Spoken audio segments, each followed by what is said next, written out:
ಇವತ್ತು ಪಾಂಡುಪುರದಲ್ಲಿ ನಮ್ಮ ಮೈನಾರಿಟಿ ಇಲಾಖೆಯಿಂದ ನಾವು ಸಬ್ ಇನ್ಸ್ಪೆಕ್ಟರ್ ಟ್ರೈನಿಂಗ್ ಕ್ಯಾಂಪನ್ನು ಹಮ್ಮಿಕೊಂಡಿದ್ವಿ. ಈ ಮೊದಲೇ ಬಾರಿ ಇದು 400 ಟೋಟಲ್ 2100 ಅಪ್ಲಿಕೇಶನ್ ಬಂದಿತ್ತು. ಅದ್ರಲ್ಲಿ 400 ಜನನ ಆಯ್ಕೆ ಮಾಡಿದ್ವಿ. ಏನೇ ಸಬ್ ಇನ್ಸ್ಪೆಕ್ಟರ್ ಪೊಲೀಸ್ ಟ್ರೈನಿಂಗ್ ಕೊಡೋಕೆ. ಏನಕ್ಕೆ ಈಗ ಸಬ್ ಇನ್ಸ್ಪೆಕ್ಟರ್ದು ಕಾಲ್ ಫಾರ್ ಮಾಡ್ತಾಯಿದ್ದಾರೆ. 1000 ಜನದ್ದು 1500 ಜನ ಕಾಲ್ ಫಾರ್ ಮಾಡ್ತಾಯಿದ್ದಾರೆ.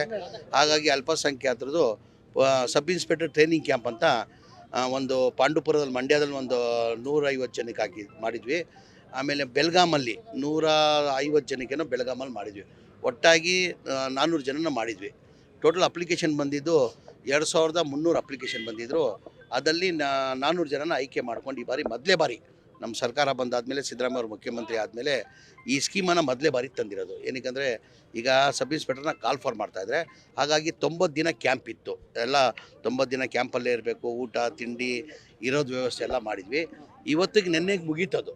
ಮುಗೀತು. ಹಾಗಾಗಿ ಅವರಿಗೆ ಸನ್ಮಾನ ಮಾಡುವಂಥ ಕಾರ್ಯಕ್ರಮನ ಹಮ್ಮಿಕೊಂಡಿದ್ದು. ಆ ಕಾರಣಕ್ಕೆ ನಾನು ಬಂದಿದ್ದೀನಿ. ಸರ್, ರಾಜ್ಯದಲ್ಲಿ ಮತ್ತೆ ಸಿಎಂ ಬದಲಾವಣೆ ವಿಚಾರ ಚರ್ಚೆ ಆಗ್ತಿದೆ. ಯಾರು ಹೇಳಿದ್ರು? ಯಾವ ಕ್ರಾಂತಿ ಅಂತ? 2.5 ವರ್ಷ ಆಗುತ್ತೆ ನವೆಂಬರ್ಗೆ. ಏನೇನು ಕ್ರಾಂತಿ ಇಲ್ಲ. ಮುಖ್ಯಮಂತ್ರಿ ಕುರ್ಚಿಯಲ್ಲಿ ಸಿದ್ದರಾಮಯ್ಯ ಅವರು ಕೂತಿದ್ದಾರೆ. 5 ವರ್ಷ ಅವರೇ ಮುಖ್ಯಮಂತ್ರಿ ಆಗಿರ್ತಾರೆ. ನಾನಿಲ್ಲ, ನನ್ನ ಜೊತೆ ನಮ್ಮ ಅಧ್ಯಕ್ಷರು ಹೇಳಿದ್ದಾರೆ.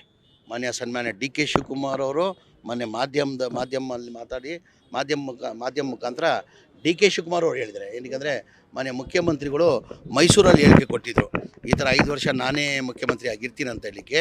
ಮೊನ್ನೆ DK ಶಿವಕುಮಾರ್ ನಮ್ಮ ಪಕ್ಷದ ಅಧ್ಯಕ್ಷರು, ನಮ್ಮ ನಾಯಕರು, ಅವರು ಹೇಳಿಕೆನ ಕೊಟ್ಟಿದ್ದಾರೆ. ಸಿದ್ದರಾಮಯ್ಯ ಹೇಳ್ತಾ ಇರೋದು ಸರಿ. ಈಗ ನಮ್ಮ ಪಕ್ಷ ಹೈಕಮಾಂಡ್ ಪಕ್ಷ ತೀರ್ಮಾನ ಮಾಡಬೇಕಾಗಿರೋದು ಯಾವುದು? ಹೈಕಮಾಂಡ್ ಮಾಡಬೇಕಾಗಿರೋದು. ನಾವೆಲ್ಲ ಹೈಕಮಾಂಡ್ ತೀರ್ಮಾನಕ್ಕೆ ನಾವೆಲ್ಲ ಬದ್ಧ. ನಾವು ಹೈಕಮಾಂಡ್ ಗೆರೆ ಹಾಕಿದ್ದು ನಾವು ಯಾರು ಗೆರೆ ದಾಟಲ್ಲ. ಕೆಲವರು ಈಗ ನಿಮ್ಮ ಪಕ್ಷದ ಅಧ್ಯಕ್ಷರು ಇದಾರಲ್ಲ, ಅವರ ಬೆಂಬಲಿಗರು ಆಗ್ರಹ ಮಾಡ್ತಾ ಇರುವಂಥದ್ದು. ಈಗ ಎಲ್ಲ ಅವ್ರವ್ರ ಫಾಲೋವರ್ಸ್ಗೆ ಅವ್ರವ್ರಿಗೆ ಆಸೆ ಇರ್ತದೆ, ಮುಖ್ಯಮಂತ್ರಿ ಆಗಬೇಕು ಇಲ್ಲ ಅಂತ ಇಲ್ಲ, ಇರ್ತದೆ. ಈಗ ಮನೆ ಅಧ್ಯಕ್ಷನೇ ಅಂದ್ಬಿಟ್ರಲ್ಲ, ಅಧ್ಯಕ್ಷ ಆದಮೇಲೆ ಬೇರೆ ಮಾತೇ ಇಲ್ಲಲ್ಲ. ಯಾರ ಬಗ್ಗೆನೂ ಮಾತಾಡ್ಕೊಡ್ದು.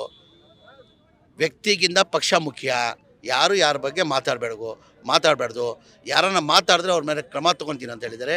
ರಂಗನಾಥ್ಗೆ ನೋಟಿಸ್ ಸರ್ವ್ ಮಾಡಿದ್ದಾರೆ, ನಮ್ಮ ಇಕ್ಬಾಲ್ ಹುಸೇನ್ಗೆ ನೋಟಿಸ್ ಸರ್ವ್ ಮಾಡಿದ್ದಾರೆ. ಹಾಗಾಗಿ ನಮ್ಮ ಪಕ್ಷ ಹೈಕಮಾಂಡ್ ತೀರ್ಮಾನ ಮಾಡ್ತಾರೆ. ಈಗ ಸದ್ಯಕ್ಕೆ ಸಿದ್ದರಾಮಯ್ಯ ಅವರ ಕುರ್ಚಿಯಲ್ಲಿ ಕೂತಿದ್ದಾರೆ.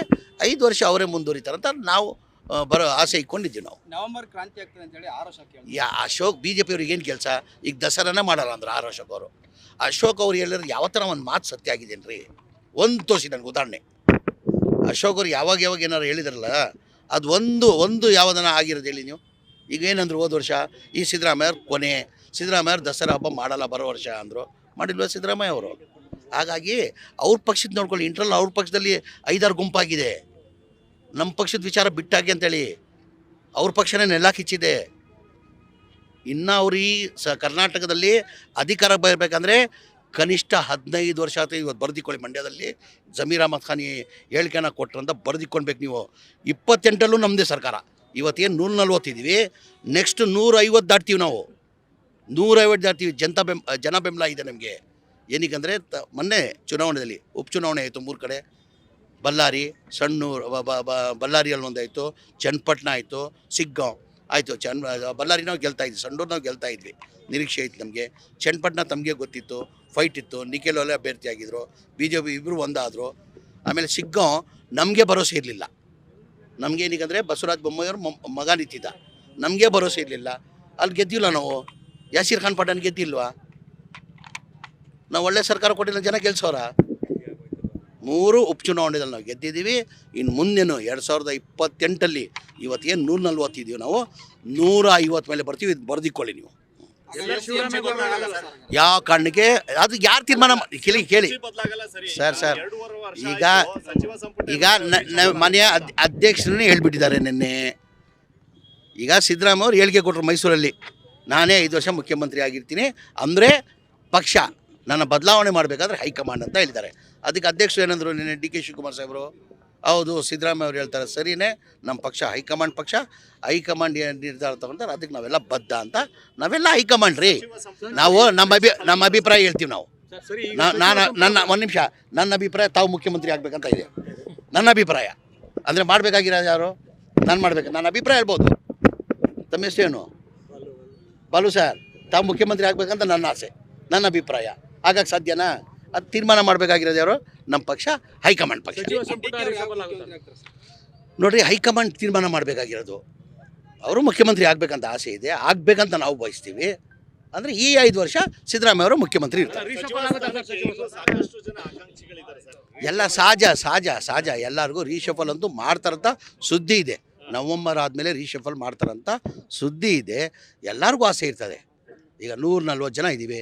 ಅದನ್ನು ನನ್ನ ಅನಿಸಿಕೆ ಸೀನಿಯರ್ಸೇ 2 ಬಾರಿ 3 ಬಾರಿ ಗೆದ್ದಿರೋರು ಕನಿಷ್ಠ 70 ಜನ ಮೇಲೆ ಅರ್ಧಕ್ಕಿಂತ ಮೇಲೆ ಇದ್ದಾರೆ. ಎಲ್ಲರಿಗೂ ಆಸೆ ಇರ್ತದ, ಒಂದು ಸತಿ ನಮಗೂ ಅವಕಾಶ ಸಿಗಬೇಕು, ನಾವು ಮಂತ್ರಿ ಆಗಬೇಕಂತ. ಅದ್ರಲ್ಲಿ ತಪ್ಪೇನಿಲ್ಲ ಅಲ್ಲ. ಅದಕ್ಕೆಲ್ಲ ಏನಿದ್ರೂ ಅಲ್ಲಿ ತೀರ್ಮಾನ ಮಾಡೋರು ಯಾರು? ಮಾನ್ಯ ಮುಖ್ಯಮಂತ್ರಿಗಳು, ಮಾನ್ಯ ಅಧ್ಯಕ್ಷ ಆದಂಥ DK ಶಿವಕುಮಾರ್ ಅವರು, ನಮ್ಮ ಹೈಕಮಾಂಡ್ ಅವ್ರು ತೀರ್ಮಾನ. ಏನಕ್ಕೆ ಈಗ BJPಗೆ ಬೇರೆ ಕೆಲಸ ಏನ್ರಿ? ಅವ್ರು ಯಾವತ್ತನ ಅಭಿವೃದ್ಧಿ BJPಯವರು ನಾವು ಇಂಥ ಅಭಿವೃದ್ಧಿ ಕೆಲಸ ನಾವು ಅಂತ ಗಂಟಾಘೋಷವಾಗಿ ನಾವು ಹೇಳ್ತೀವಿ. ಸಿದ್ದರಾಮಯ್ಯ 2013 ಹಿಡ್ಕೊಂಡು 2018ವರೆಗೂ ಮುಖ್ಯಮಂತ್ರಿ ಆಗಿದ್ದರು.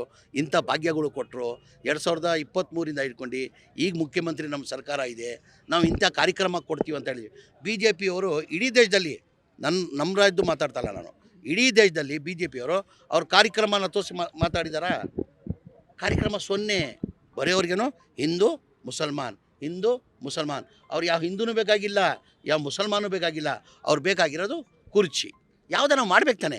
ಈಗ ಮಾನ್ಯ ಪ್ರಧಾನಮಂತ್ರಿಗಳು ನರೇಂದ್ರ ಮೋದಿಜಿಯವರು ಏನಂತ ಘೋಷಣೆ ಮಾಡಿದ್ರು? ಎಲ್ಲ ಅಕೌಂಟಲ್ಲಿ 15 ಲಕ್ಷ ಹಾಕ್ತೀನಂದರು. 15 ಪೈಸೆ ಹಾಕಿದಾರಾ? ಬರೀ ಮಾತಿಂದ ಘೋಷಣೆ. ನಾವು 5 ಗ್ಯಾರಂಟಿಯನ್ನು ಘೋಷಣೆ ಮಾಡಿದ್ವಿ. ಏನಂದ್ರು ಇದೇ ವಿರೋಧ ಪಕ್ಷದವರು, ಇದೇ ಅಶೋಕ್ ಅವರು ಏನಂದರು? ಈ ಗ್ಯಾರಂಟಿಗಳಿಗೆ ಸಾಧ್ಯ ಆಗಲ್ಲ, ಈ ಗ್ಯಾರಂಟಿಗಳು ಕೊಡಬೇಕಾದ್ರೆ 55ರಿಂದ 60 ಸಾವಿರ ಕೋಟಿ ಆಗ್ತದೆ, ಈ ಬರೇ ರಾಜಕೀಯ ಭಾಷಣ ಮಾಡಿದ್ದಾರೆ, ಈ ಗ್ಯಾರಂಟಿಗಳು ಕೊಡೋಕ್ಕಾಗಲ್ಲ ಅಂದರು. ನಾವು ಬಂದಿದ್ದ ಸರ್ಕಾರ ಒಂದೇ ತಿಂಗಳಲ್ಲಿ ಗ್ಯಾರಂಟಿಗಳು 5 ಗ್ಯಾರಂಟಿ ಆಗು, ಅದ್ರ ಜೊತೆಲಿ 6ನೇ ಗ್ಯಾರಂಟಿ ಅಂತೀವಿ.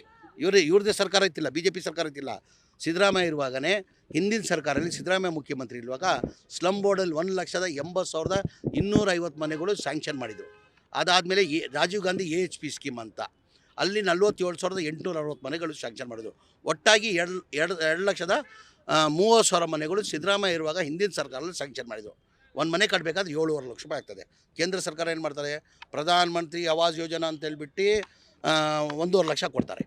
ಅದಕ್ಕೆ GST ಹಾಕಿ ಬಡವ್ರ ಮನೆಗೆ 1,38,000 ವಾಪಸ್ ತೊಗೊಳ್ತವ್ರೆ. ಆ ಕಾರಣಕ್ಕೆ ಮನೆಗಳು ಕಂಪ್ಲೀಟ್ ಆಗ್ತಾಯಿಲ್ಲ. ಕೇಂದ್ರ ಸರ್ಕಾರದಿಂದ 1.5 ಲಕ್ಷ ಕೊಡ್ತಾಯಿದ್ರು, ರಾಜ್ಯ ಸರ್ಕಾರದಿಂದ 1.5 ಲಕ್ಷ ಕೊಡ್ತಾಯಿದ್ರು. 7.5 ಲಕ್ಷದಲ್ಲಿ 3 ಲಕ್ಷ ಹೋದರೆ ಎಷ್ಟು? 4.5 ಲಕ್ಷ ಬೆನಿಫಿಷರಿ ಕೊಡೋಕ್ಕೆ ಸಾಧ್ಯ ಆಗ್ತಾಯಿಲ್ಲ. ನನಗೆ ಅವಕಾಶ ಕೊಟ್ಟಾದ್ಮೇಲೆ ನಮ್ಮ ಪಕ್ಷ ನನಗೆ ಮಂತ್ರಿ ಮಾಡಿದಾಗ, ನನಗೆ ಅವಕಾಶ ಸಿಕ್ಕಾದ್ಮೇಲೆ, ನನ್ನ ಮಾಹಿತಿ ಬಂದಾದಮೇಲೆ ನಾನು ಹೆಂಗಪ್ಪ ಮಾನ್ಯ ಮುಖ್ಯಮಂತ್ರಿ ಗಮನಕ್ಕೆ ತರೋದಿದ್ದು. ಏನಕ್ಕೆ ಗ್ಯಾರಂಟಿಗಳಿಗೆ 55ರಿಂದ 60 ಸಾವಿರ ಕೋಟಿ ಆಗ್ತದೆ.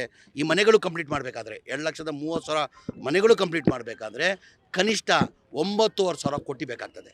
ಹೆಂಗೆ ಮನೆ ಮುಖ್ಯಮಂತ್ರಿ ಗಮನಕ್ಕೆ ತರೋದಂತ ಧೈರ್ಯ ಮಾಡಿ ಮುಖ್ಯಮಂತ್ರಿಗೆ ಗಮನಕ್ಕೆ ತಂದೆ. ಸರ್, ಹಿಂದಿನ ಸರ್ಕಾರದಲ್ಲಿ ತಾವೇ ಮುಖ್ಯಮಂತ್ರಿ ಇರುವಾಗ ಈ ಮನೆಗಳು ಸ್ಯಾಂಕ್ಷನ್ ಆಗಿದ್ದು, ಪಾಪ ಬಡವ್ರು ಬೀದಿಯಲ್ಲಿದ್ದಾರೆ ಸರ್, ಅವ್ರು 4.5 ಲಕ್ಷ ಕೊಡೋಕ್ಕೆ ಸಾಧ್ಯ ಆಗಲ್ಲ, ನಾವೇ ಸರ್ಕಾರ ವತಿಯಿಂದ ಕಟ್ಕೊಡ್ಬೇಕಾಗ್ತದೆ ಅಂತ ಮನೆ ಮುಖ್ಯಮಂತ್ರಿಗೆ ಗಮನಕ್ಕೆ ತಂದೆ. ಮನೆ ಮುಖ್ಯಮಂತ್ರಿಗಳು 2-3 ಮೀಟಿಂಗ್ ಮಾಡಿ ನೀನು ಹೇಳ್ತಾರ ಸತ್ಯ ಹಾಕೋಣ, ಇದು ಬಡವ್ರು ಕೊಡೋಕ್ಕೆ ಸಾಧ್ಯ ಆಗಲ್ಲ, ಅದು ಎಷ್ಟನ್ನ ಕಷ್ಟ ಆಗಲಿ ತೊಂದರೆ ಆಗಲಿ ದುಡ್ಡನ್ನು ನಾನು ಸರ್ಕಾರ ವತಿಯಿಂದ ಕೊಡ್ತೀನಿ, ಮನೆಗಳು ಕಂಪ್ಲೀಟ್ ಮಾಡಿ ಅಂತ ಹೋದ ಫೆಬ್ರವರಿಯಲ್ಲಿ ಕ್ಯಾಬಿನೆಟ್ ತಂದು ಅಪ್ರೂವ್ ಮಾಡಿ 500 ಕೋಟಿ ಕೊಟ್ಟಿದ್ದ ಕಾರಣಕ್ಕೆ ನಾವು 36,789 ಮನೆಗಳು ಕೊಟ್ವಿ. ಏನಕ್ಕೆ BJP ಅವ್ರು ಕೊಡೋಕ್ಕೆ ಸಾಧ್ಯ ಆಗಲಿಲ್ಲ? ಅವ್ರು ಸರ್ಕಾರ ಇತ್ತಿಲ್ಲ 4 ವರ್ಷ. ಅವ್ರಿಗೆ ಬಡವ್ರ ಬಗ್ಗೆ ಕಾಳಜಿ ಇರಲಿಲ್ವಾ? ಹಾಂ, ಸಿದ್ದರಾಮಯ್ಯಗೆ ಮಾತ್ರನ, ಕಾಂಗ್ರೆಸ್ ಪಕ್ಷಕ್ಕೆ ಮಾತ್ರನ ಬಡವ್ರ ಬಗ್ಗೆ ಕಾಳಜಿ? ಈಗ ಬರೋ ತಿಂಗಳಲ್ಲಿ ನವಂಬರ್ 29 ಮಾನ್ಯ ಮುಖ್ಯಮಂತ್ರಿಗಳು ಡೇಟ್ ಕೊಟ್ಟಿದ್ದಾರೆ. 42,345 ಮನೆಗಳು ಕೊಡ್ತಾಯಿದ್ದೀವಿ. ಏನಕ್ಕೆ BJP ಅವ್ರು ಕೊಡೋಕ್ಕೆ ಸಾಧ್ಯ ಆಗಲಿಲ್ಲ? ಏನಾರ BJP ಅವರು ಸ್ಲಮ್ ಬೋರ್ಡಲ್ಲಿ, ಇವತ್ತು ಮಾಧ್ಯಮ ಮುಂದೆ ಹೇಳ್ತಾ ಇದ್ದೀನಿ ನಾನು, ಸ್ಲಮ್ ಬೋರ್ಡಲ್ಲಿ ರಾಜೀವ್ ಗಾಂಧಿಯಲ್ಲಿ ಏನಾರ 1 ಮನೆ BJP ಅವ್ರು ಕೊಟ್ಟಿದ್ರೆ ದೇವರನ್ನೇ ಹೇಳ್ತೀನಿ ನಾನು, ರಾಜಕೀಯದಿಂದ ನಿವೃತ್ತಿ ತೊಗೊಳ್ತೀನಿ ನಾನು. ಸಾಬೀತು ಮಾಡಲಿ. ಇಷ್ಟೆಲ್ಲ ಅಶೋಕ್ ಮಾತಾಡ್ತಾರಲ್ಲ, ಚಾಲೆಂಜ್, ನಾಳೆನೇ ರಾಜೀನಾಮೆ. ಸ್ಲಮ್ಮಲ್ಲಿ ಇಂಥದ್ದು ನಾವು ಇಷ್ಟು ಮನೆ ಕೊಟ್ಟಿದ್ದೀವಿ ಅಂತ ಸಾಬೀತು ಮಾಡಿಬಿಡಲಿ, ನಾಳೆನೇ ರಾಜೀನಾಮೆ ಕೊಡ್ತೀನಪ್ಪ ನಾನು. ರಾಜಕೀಯದಿಂದ ನಿವೃತ್ತಿ ತೊಗೊಳ್ತೀನಿ ನಾನು. BJP ಮುಖಂಡರಿಗೆ, ವಿಜೇಂದ್ರವ್ರಿಗೂ ಚಾಲೆಂಜ್ ಮಾಡ್ತಾಯಿದ್ದೀನಿ, ಅಶೋಕ್ ಅವ್ರಿಗೂ ಹೇಳ್ತಾ ಇದ್ದೀನಿ ನಾನು. 1 ಮನೆ 2019 ಹಿಡ್ಕೊಂಡು 23ವರೆಗೂ ಅವ್ರು ಇದ್ರಲ್ಲ, 1 ಮನೆ ಸ್ಲಮ್ ಬೋರ್ಡಲ್ಲಿ ಕೊಟ್ಟಿದ್ದಂತ ಅವ್ರು ಸಾಬೀತು ಮಾಡಿಬಿಟ್ರೆ ನಾನು ರಾಜಕೀಯದಿಂದ ನಿವೃತ್ತಿ ತೊಗೊಳ್ತೀನಿ. ಆಮೇಲೆ ಮಂತ್ರಿ ಸ್ಥಾನಕ್ಕೆ ನಾಳೆ ಬೆಳಗ್ಗೆ, ಇವತ್ತು ಸಾಬೀತು ಮಾಡಲಿ, ಇವತ್ತು ಸಂಜೆನೇ ರಾಜೀನಾಮೆ ಕೊಡ್ತೀನಿ. ಆಮೇಲೆ ಬೇರೆಯವ್ರು ಹಂಗಲ್ಲ, ಇವರೆಲ್ಲ ಡಂಗ್ ಹೊಡಿತಾರಿಲ್ಲ, ಡಂಗಿಲ್ಲ. ಇವತ್ತು ಸಾಬೀತು ಮಾಡಲಿ, ಅವ್ರು ಸಾಬೀತು ಪಡಲಿ. ಸಾಯಂಕಾಲ ರಾಜ್ಪಾಲರ ಮನೆಗೆ ಹೋಗಿ ರಾಜೀನಾಮೆ ಕೊಡ್ತೀನಿ. ಇವತ್ತು ಸಂಜೆ ರೀ ರಾಜೀನಾಮೆ ಕೊಡ್ತೀನಿ. ಕೇಳ್ರಿ ತಾಕತ್ತು ದಮ್ ಇದೆಯಂತ. ಅಶೋಕ್ ಮಾತಾಡ್ತಾರೆ ತಾಕತ್ತು ದಮ್ಮು ಇದೇ ಕೇಳಿ ಅವ್ರಿಗೆ. ಮತ್ತೊಂದ್ ಕಡೆ ಬೆಳಗಾವಿಯಲ್ಲಿ ಘೋಷಣೆ ವೇಳೆ ಕಲ್ಲು ತೂರಾಟ ಆಗಿದೆ ಸರ್. ಅಲ್ಲ, ಅದು ನನ್ನ ಮಾಹಿತಿ ಬಂತು, ಅದು ಆಗಬಾರ್ದಾಗಿತ್ತು. ಅದು ನೋಡ್ರಿ, ಯಾವತ್ತೂ ನಮ್ಮ ದೇಶ, ನಮ್ಮ ರಾಜ್ಯ, ದೇಶದಲ್ಲೂ ನಮ್ಮ ರಾಜ್ಯ ಎಲ್ಲ ಒಟ್ಟಾಗಿ ಬಾಡ್ತಿರೋದು, ಒಂದು ದೇಶ ಪ್ರೀತಿಯಿಂದ ಬಾಡ್ತಿರೋದು. ಆ ಘಟನೆ ಆಗಬಾರ್ದಾಗಿತ್ತು. ಆ ಘಟನೆ ಆಯ್ತು ಅಂತ ಕೇಳಿ ನನಗೂ ಒಂದು ನೋವಾಯಿತು. ಇದು ಯಾರು ಆಗದವ್ರವ್ರು ಮಾಡ್ತಾರೆ, ಇದು ಆಗಬಾರ್ದ್ರಿ ಇಂಥದ್ದೆಲ್ಲ ಘಟನೆ. ನಾವೆಲ್ಲ ಒಂದೇ ರೀ. ನಾವು ಯಾರೂ ಹುಟ್ಟುವಾಗ ಹುಟ್ಟಲ್ಲ, ಅಮ್ಮ ತಾಯಿ ನಾನು ಮುಸಲ್ಮಾನ್ ಆಗಿಬಿಡ್ಬೇಕು, ನಾನು ಹಿಂದೂ ಆಗಿಬಿಡ್ಬೇಕಂತ. ಆ ಧರ್ಮದಲ್ಲಿ ಹುಟ್ಟಿದ್ದೀವಿ. ಯಾರೂ ಹುಟ್ಟಲ್ಲ. ನಾನು ಹಿಂದೂ ಹುಟ್ಟಬೇಕು, ಮುಸಲ್ಮಾನ. ಆಮೇಲೆ ರಾಜಕಾರಣಿಗಳು ಒಂದು ಕಿವಿ ಮಾತು ಹೇಳ್ತೀನಿ ನಾನು ನಿಮ್ಮ ಮಾಧ್ಯಮ ಮುಖಾಂತರ. ಯಾರನ್ನ ರಾಜಕೀಯಕ್ಕೆ ಬಂದಾದಮೇಲೆ ದಯಮಾಡಿ ಜಾತಿ ಮಾಡೋಕ್ಕೆ ಹೋಗಬೇಡಿ. ಏನಕ್ಕಂದರೆ ಲಕ್ಷಾಂತರ ಜನ ನಮ್ಮನ್ನ ಬಿಡ್ತಾರೆ. ನೀವು ಹಂಗೂ ಜಾತಿ ಮಾಡೋಂಗಿದ್ರೆ ಮನೇಲಿ ಕೂತ್ಕೊಂಡು ಜಾತಿ ಮಾಡ್ಕೊಳ್ಳಿ. ರಾಜಕೀಯಕ್ಕೆ ಬಂದಾದಮೇಲೆ ಜಾತಿ ಮಾಡಿಕೊಡ್ದು. ಏನಕ್ಕಂದರೆ ನಮ್ಮನ್ನ ಲಕ್ಷಾಂತರ ಜನ ನಂಬಿರ್ತಾರೆ. ನಾವೇನಾರು ರಾಜಕೀಯಕ್ಕೆ ಬಂದು ಜಾತಿ ಮಾಡಿದ್ರೆ ನಮ್ಮ ಮಕ್ಕಳು, ನಾವಿಲ್ಲ, ನಮ್ಮ ಮಕ್ಕಳು ಹುಳ ಬಿಚ್ಚಾಯ್ತಾರೆ.